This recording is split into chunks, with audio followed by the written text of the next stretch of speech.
Breakfast for today. Egg Benedict.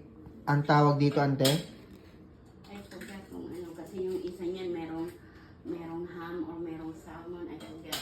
Ano yung nasa ilalim niya? Spinach. Spinach. Tapos sa ibabaw, ano yun? Cheese? Hollandaise sauce. And then, ano siya? Parang poached egg yung tawag. Yeah, Hollandaise sauce.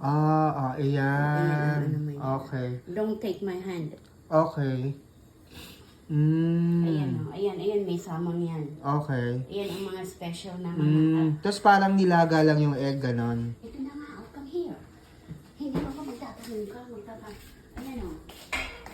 I put Okay, parang nilalaga lang siya. pot with vinegar. Mm. With vinegar para mabuo siya, hindi siya madurog. Okay. With avocado and eggs.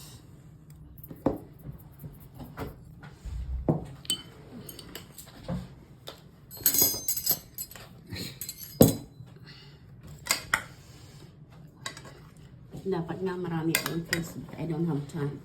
I'm already hungry. So, kaya